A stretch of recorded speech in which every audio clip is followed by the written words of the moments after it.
Hi friends, ഡിസ്കവറിൻ്റെ പുതിയൊരു വീഡിയോയിലേക്ക് എല്ലാവർക്കും സ്വാഗതം. നമ്മൾ ഈ ഒരു വീഡിയോ നോക്കാനായിട്ട് പോകുന്നത് ഒരു ക്യാമറയുടെ റിവ്യൂ ആണ്. അപ്പോൾ വളരെ ദിവസം മുമ്പ് ചെയ്യണമെന്ന് വിചാരിച്ചിട്ട് റെഡിയായ ഒരു വീഡിയോ ആയിരുന്നു, പക്ഷേ അത് ചെയ്യാൻ സാധിച്ചില്ല. സോ ആ ഒരു വീഡിയോ ആണ് ഇപ്പോൾ പോസ്റ്റ് ചെയ്യാനായിട്ട് പോകുന്നത്. ഇപ്പോൾ ക്യാമറ എന്ന് വെച്ച് കഴിഞ്ഞാൽ ഒരു ഫ്ലാഗ്ഷിപ്പ് ക്യാമറയാണ്. നിക്കോൺ കുറച്ച് ദിവസങ്ങൾക്ക് മുമ്പ്, കുറച്ച് മാസങ്ങൾക്ക് മുമ്പ് റിലീസ് ചെയ്തൊരു ക്യാമറയാണ് നിക്കോണിൻ്റെ Z9 എന്ന് പറഞ്ഞിട്ടുള്ള ക്യാമറ. സോ ആ ഒരു ക്യാമറയുടെ വിശേഷങ്ങളാണ്, അതിൻ്റെ ഡീറ്റെയിൽസൊക്കെയാണ് നമ്മൾ ഈ വീഡിയോയിൽ നോക്കാനായിട്ട് പോകുന്നത്. അപ്പോൾ ഇത് ദീർഘിപ്പിക്കുന്നില്ല, നേരെ വീഡിയോയിലേക്ക് പോകാം.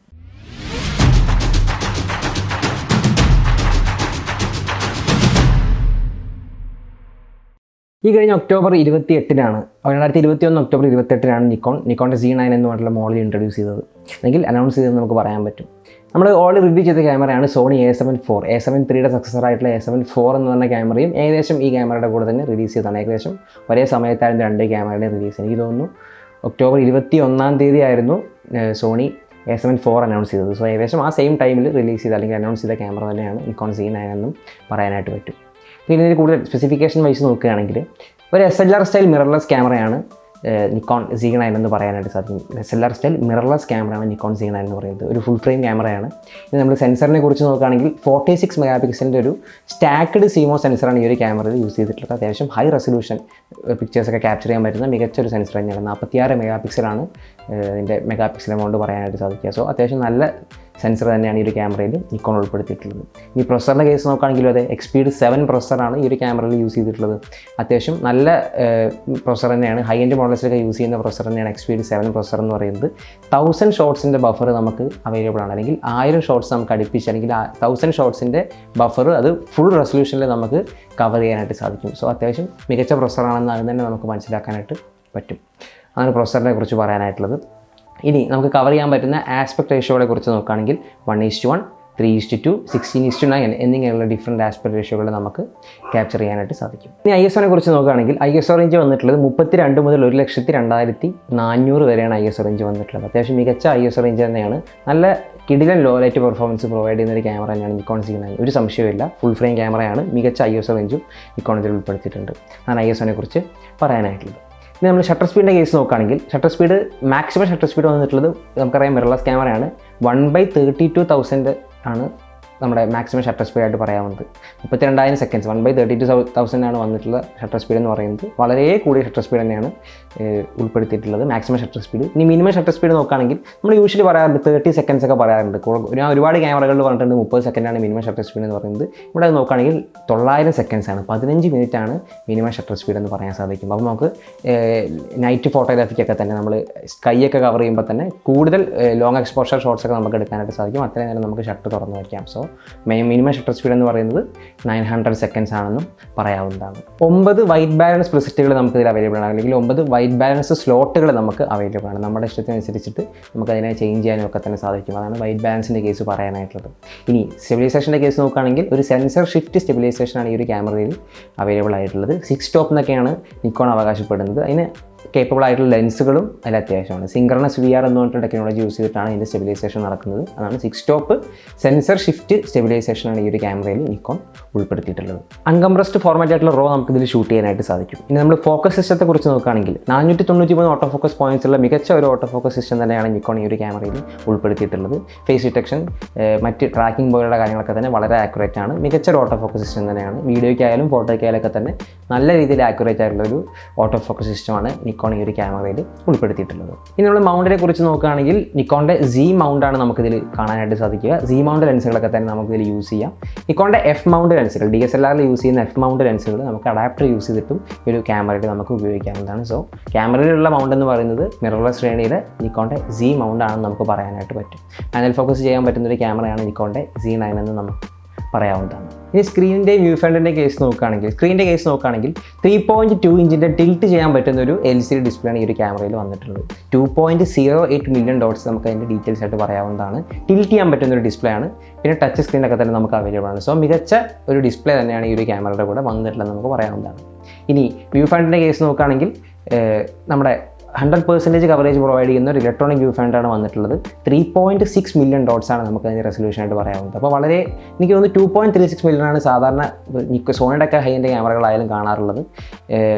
A1 കുറച്ച് കൂടുതലുണ്ടെന്ന് തോന്നുന്നു. ഈ ഒരു ക്യാമറയിൽ നോക്കുകയാണെങ്കിൽ 3.6 മില്യൺ ഡോട്ട്സ് ഹൈലി ഡീറ്റെയിൽഡ് ആയിട്ടുള്ളൊരു വ്യൂ ഫൈൻഡർ തന്നെയാണ് ഈ ഒരു ക്യാമറയിൽ നിക്കോൺ ഉൾപ്പെടുത്തിയിട്ടുള്ളത് നമുക്ക് പറയാവുന്നതാണ്. Shutter priority, aperture priority, program mode, manual mode പോലുള്ള ഡിഫറെൻറ്റ് മോഡ്സ് നമുക്ക് ഈ ഒരു ക്യാമറയിൽ അവൈലബിൾ ആണ്. നമ്മൾ ഫ്ലാഷിൻ്റെ കേസ് നോക്കുകയാണെങ്കിൽ inbuilt flash as usual high end ക്യാമറകളിൽ ഇല്ലാത്തതുപോലെ തന്നെ ഇതിൽ ഇൻബിൽറ്റ് ഫ്ലാഷ് ഇല്ല. പക്ഷേ എക്സ്റ്റേണലായിട്ടൊരു ഹോട്ട് ഷോ നമുക്ക് എക്സ്റ്റേണലായിട്ട് ഫ്ലാഷ് വയ്ക്കുന്നതിനും മറ്റൊക്കെ തന്നെ ഹോട്ട് ഷോ നമുക്ക് ഈ ഒരു ക്യാമറയിൽ അവൈലബിൾ ആണ്.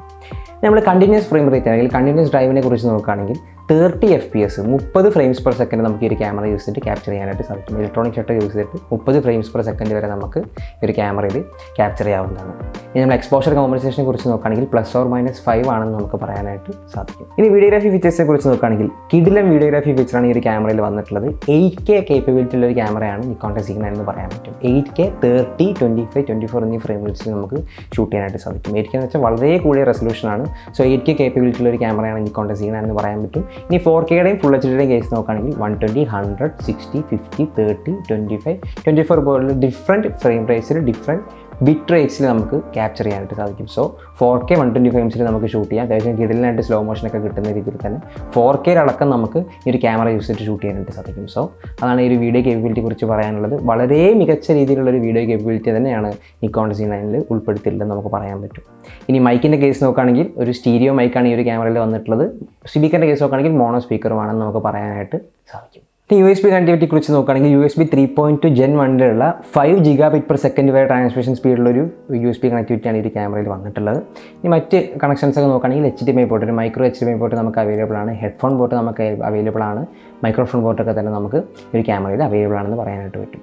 ഇനി നമ്മൾ നോക്കുകയാണെങ്കിൽ പറയാവുന്നത് വൈഫൈയുടെ കേസ് നോക്കുകയാണെങ്കിൽ 2.4 GHz ഒരു വയർലെസ് നമുക്ക് ഇൻബിൽറ്റ് വയർലെസ് നമുക്ക് ഈ ഒരു ക്യാമറയിൽ അവൈലബിൾ ആണ്. റിമോട്ട് കൺട്രോളും നമുക്ക് അവൈലബിൾ ആണ്. നമുക്കറിയാം നിക്കോണിൻ്റെ ക്യാമറ ആയതുകൊണ്ട് തന്നെ സ്നാപ്പ് ബ്രിഡ്ജ് എന്ന് പറഞ്ഞിട്ടുള്ള ആപ്ലിക്കേഷൻ യൂസ് ചെയ്തുകൊണ്ട് നമുക്ക് റിമോട്ട് കൺട്രോളും ഡാറ്റ ട്രാൻസ്ഫറും അല്ലെങ്കിൽ ഫയൽ ട്രാൻസ്ഫർ അല്ലെങ്കിൽ നമ്മുടെ ഫോട്ടോ വീഡിയോ ഒക്കെ തന്നെ നമുക്ക് ഫോണിലോട്ട് നേരിട്ടാക്കുന്നതിനുള്ള ഫീച്ചറും നമുക്ക് ഈ ഒരു ക്യാമറയിൽ അവൈലബിൾ ആണ്. ബാറ്ററി ബാക്കിനെ കുറിച്ച് നോക്കുകയാണെങ്കിൽ EL18D എന്ന് പറഞ്ഞിട്ടൊരു ബാറ്ററി ബാക്കാണ് ഈ ഒരു ക്യാമറയിൽ യൂസ് ചെയ്തിട്ടുള്ളത്. 740 ഷോട്ട്സ് പെർ ചാർജാണ് കമ്പനി അവകാശപ്പെടുന്ന ബാറ്ററി ലൈഫ് എന്ന് പറയാൻ പറ്റും. വളരെ കൂടിയ ബാറ്ററി ലൈഫ് തന്നെയാണ്. നമ്മൾ മിറർലെസ് ക്യാമറ വെച്ച് നോക്കുമ്പോൾ ഹൈ പെർഫോമൻസ് കൂടി തരുന്ന ക്യാമറയാണ് എങ്കിൽ കൂടി മികച്ചൊരു ബാറ്ററി ലൈഫ് തന്നെയാണ് നിക്കോൺ നമുക്ക് പ്രൊവൈഡ് ചെയ്യുന്നത്. മികച്ചത് തന്നെ പറയാനായിട്ട് സാധിക്കും. മിറർലെസ് ക്യാമറ ആയിട്ട് കൂടി വളരെ നല്ല battery life, decent battery life തന്നെ നമുക്ക് ഈ ഒരു ക്യാമറ പ്രൊവൈഡ് ചെയ്യുന്നുണ്ട്. അതുകൂടാതെ തന്നെ USB ചാർജിങ് അവൈലബിൾ ആയിട്ടുള്ളൊരു ക്യാമറയാണ്. നമുക്ക് പവർ ബാങ്കൊക്കെ യൂസ് ചെയ്തുകൊണ്ട് ചാർജ് ചെയ്യാൻ പറ്റുന്ന USB ചാർജിങ് അവൈലബിൾ ആയിട്ടുള്ളൊരു ക്യാമറയാണ് നിക്കോണിൻ്റെ Z9 എന്നും പറയാനായിട്ട് സാധിക്കും. ക്യാമറയുടെ വെയിറ്റിനെ കുറിച്ച് നോക്കുകയാണെങ്കിൽ 1340 ഗ്രാമാണ് ക്യാമറയുടെ വെയിറ്റ് വന്നിട്ടുള്ളത്. അത്യാവശ്യം ഹെവി ആയിട്ടുള്ളൊരു ക്യാമറയാണെന്ന് നമുക്ക് പറയാവുന്നതാണ്. ഇനി നമ്മൾ നോക്കുകയാണെങ്കിൽ ഓറിയൻറ്റേഷൻ സെൻസർ അവൈലബിൾ ആയിട്ടുള്ളൊരു ക്യാമറയാണ് നിക്കോണിൻ്റെ Z9 എന്ന് പറയാനായിട്ട് സാധിക്കും. ബിൽട്ടിൻ GPS നമുക്ക് ഇത് കാണാനായിട്ട് സാധിക്കും. പിന്നെ മറ്റ് നിക്കോൺ ക്യാമറകളുള്ളതുപോലെ തന്നെ ഇൻബിൽട്ട് ആയിട്ട് ടൈം ലാപ്സ് ഷൂട്ട് ചെയ്യാനുള്ള ഓപ്ഷനും നമുക്ക് നിക്കോൺ Z9 എന്നൊക്കെ പറഞ്ഞ ക്യാമറയിൽ കാണാനായിട്ട് സാധിക്കും. പ്രൈസിനെ കുറിച്ച് നോക്കുകയാണെങ്കിൽ ഏകദേശം 4.6 lakhs ആണ് നിക്കോൺ Z9 എന്ന് പറഞ്ഞ ക്യാമറയുടെ പ്രൈസ് വന്നിട്ടുള്ളത്. ചെറിയ ചെറിയ വേരിയേഷൻസ് അങ്ങോട്ടും ഇങ്ങോട്ടൊക്കെ വരാം. ഓക്കെ, ഇത്രയാണ് പ്രൈസിനെ കുറിച്ചും പറയാനായിട്ടുള്ളത്. അത്യാവശ്യം കോസ്റ്റ് ആയിട്ടുള്ള ഹൈ എൻഡ് ക്യാമറ തന്നെയാണ് നിക്കോണിൻ്റെ ഭാഗത്തു നിന്നുള്ള വളരെ ഹൈ എൻഡ് ആയിട്ടുള്ളൊരു ക്യാമറ തന്നെയാണ് നിക്കോൺ Z9 എന്ന് പറയാനായിട്ട് സാധിക്കും. എനിക്ക് തോന്നുന്നു ഈ ഒരു ക്യാമറയായിട്ട് കോമ്പീറ്റ് ചെയ്യാൻ പറ്റുന്ന മറ്റ് ക്യാമറകൾ നിക്കോണിൻ്റെ അകത്ത് ഉണ്ടെന്ന് എനിക്ക് തോന്നുന്നില്ല. നിക്കോണിൻ്റെ Z9 തന്നെയാണ് ടോപ്പിൽ നിൽക്കുന്നത് തന്നെയാണ് എനിക്ക് തോന്നുന്നത്. സോ വളരെ മികച്ച സ്പെസിഫിക്കേഷൻസ് ഉള്ള ഒരു കിടിലൻ ക്യാമറ തന്നെയാണ്, ഹൈ എൻഡ് ക്യാമറ തന്നെയാണ് നിക്കോണിൻ്റെ Z9 നമുക്ക് നിസ്സംശയം പറയാനായിട്ട് സാധിക്കും. സോ അത്രയാണ് ഒരു ക്യാമറയെക്കുറിച്ച് പറയാനായിട്ട്. അപ്പോൾ നമ്മൾ ഈ ഒരു വീഡിയോ ഡിസ്കസ് ചെയ്തത് നിക്കോൺ ഈയിടെ റിലീസ് ചെയ്ത നിക്കോണിൻ്റെ ഫ്ലാഗ്ഷിപ്പ് ക്യാമറ ആയിട്ട് നിക്കോൺ Z9 എന്ന് പറഞ്ഞ ക്യാമറയുടെ വിശേഷങ്ങളൊക്കെയാണ്, അതിൻ്റെ സ്പെസിഫിക്കേഷൻസ് കാര്യങ്ങളൊക്കെയാണ് ഈ ഒരു വീഡിയോയിൽ ഉൾപ്പെടുത്തിയത്. അപ്പോൾ വളരെ മികച്ചൊരു ക്യാമറയാണ്, പ്രത്യേകിച്ചൊന്നും പറയാനില്ല. നമ്മുടെ ചാനലിൽ ഈ ഇത്തരത്തിലുള്ള ഹൈ എൻഡ് ക്യാമറകളിലൊക്കെ തന്നെ റിവ്യൂ ചെയ്യുന്നതാണ്. അപ്പോൾ അതുപോലെ തന്നെ അതിൻ്റെ കൂട്ടത്തിൽ ഇപ്പോൾ നമുക്ക് മറ്റ് വീഡിയോസൊക്കെ ചെയ്യുന്ന സമയത്ത് അതിലേക്കൊരു കമ്പാരിസൺ എന്നുള്ള നിലയ്ക്ക് നമുക്ക് മെൻഷൻ ചെയ്യാൻ പറ്റുന്ന രീതിയിൽ ഒരു വീഡിയോ ചെയ്തു എന്ന് മാത്രമേ ഉള്ളൂ. സോ അത്രയാണ് പറയാനായിട്ടുള്ളത്. ഇനി പുതിയ കണ്ടൻറ്റുമായിട്ട് നമ്മുടെ ചാനലിൽ വരും. കണ്ടൻറ്റ് സജഷൻസ് ഒക്കെ ഉണ്ടെങ്കിൽ തന്നെ കമൻറ്റിൽ അറിയിക്കുക. നമുക്ക് പറ്റാവുന്ന രീതിയൊക്കെ തന്നെ ചെയ്യാനായിട്ട് ശ്രമിക്കാം. സോ അത്രയാണ് പറയാനായിട്ടുള്ളത്. വീഡിയോ ഇഷ്ടമായി ലൈക്ക് ചെയ്യുക, ഷെയർ ചെയ്യുക, ചാനൽ സബ്സ്ക്രൈബ് ചെയ്യുക. മറ്റൊരു വിഷയമായിട്ട് വീണ്ടും കാണാം. അതുവരേക്കും ബൈ.